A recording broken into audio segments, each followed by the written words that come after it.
Is this a thing where seeing, the Fed balance sheet, the latest chart I saw was literally, it's just a vertical line, right? I mean, they're adding hundreds of billions of dollars. I mean, it literally just looks like it just shot straight up in the air. And Yeah. part of this goes, let's say we go to $8-10 trillion on the Fed balance sheet. What is the fear around higher levels of inflation? Will that even be enough to get us out of the deflationary environment? Like where does this take us? Because I think that the writing's on the wall of like we have to go there. But I guess like what's the second and third order effect of going in that direction? If it's the status quo, I think that we already have the example, which is Japan, which is like, look, the crazy thing is like, in 1971, when we formally abandoned the gold standard, the reality was every country realized that all of a sudden they had infinite power. And it lied in each of their central banks and the ability for those central banks to print fiat money.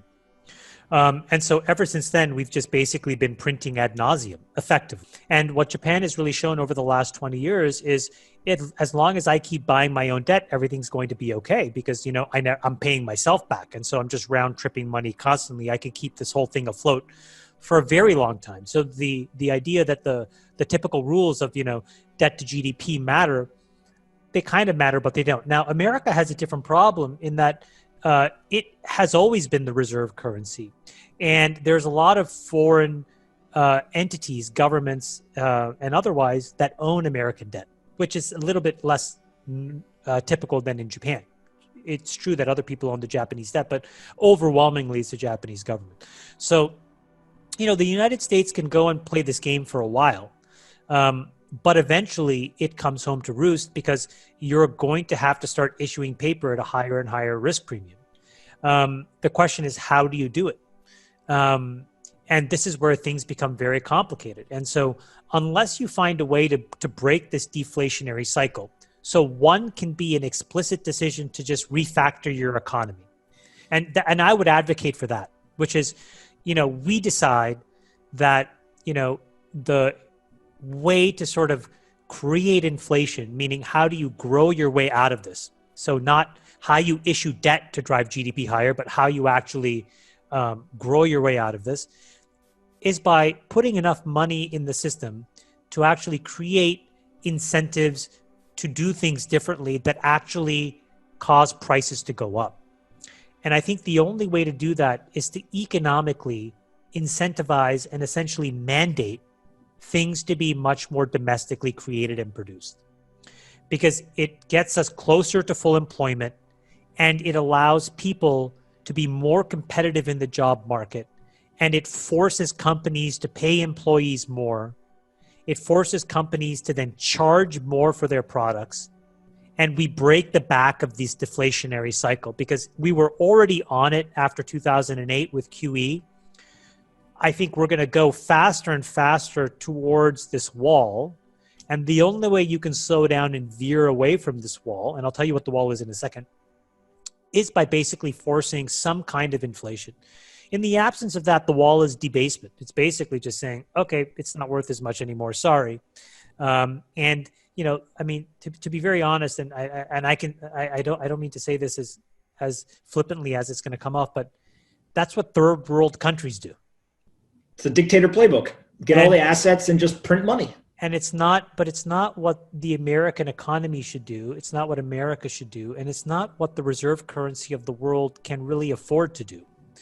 So I think the only solution is path one. And it's going to require us to really look at competition, corruption, regulatory capture, economic incentives in a very different way. We're going to need a new deal. We're going to need a massive stimulus package that incentivizes building things, creating things, repatriating supply chain back to the United States. And in that, I think there's a way out of this. Yeah, it's interesting because what it then leads to is there's a lot of quantitative easing that goes on, and to avoid that debasement, I think that you're directionally correct. Right now, the strategy has been let's buy every credit product we possibly can stuff into our mandate, right? And they're doing everything from treasuries, mortgage-backed securities, corporate credit, all the way down the line. It then leads to like, well, what else can we buy? And obviously equities is kind of this like religious topic that once you step across that line, I think there's a lot of people that start yelling and screaming. How do you just like evaluate, should they do it? Should they not? Would it be helpful? And kind of navigate that conversation?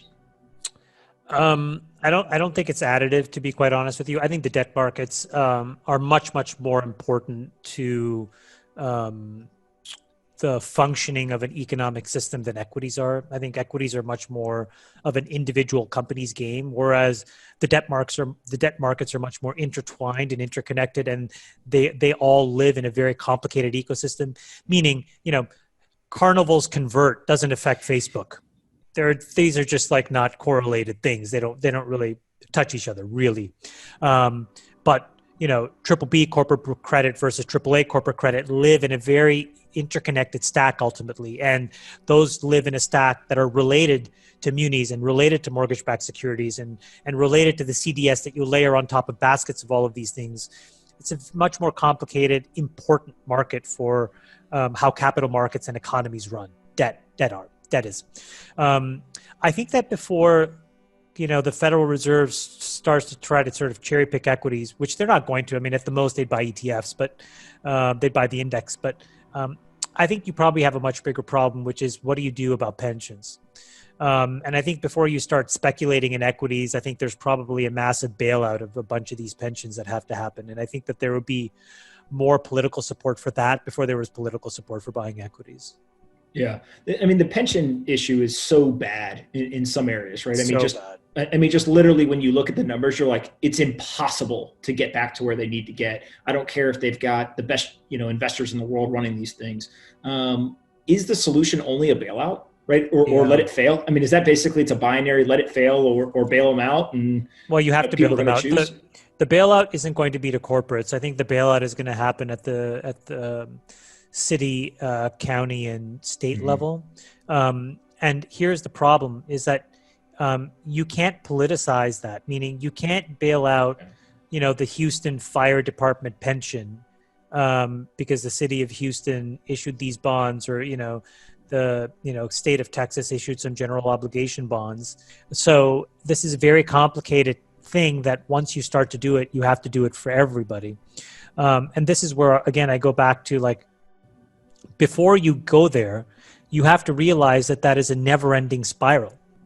And you have to try everything else before you do that. But the unfunded pension obligations that sit in companies are important. But at the end of the day, that is also a function of haphazard management in part. What's much more critical are the pensions of states and cities and municipalities, because these are the critical workers that we rely on. These are the people on the front lines. These are your policemen, your firefighters. These are the people that are working public utilities, your teachers. And it's wholly unfair that those folks basically get fucked over. Yeah.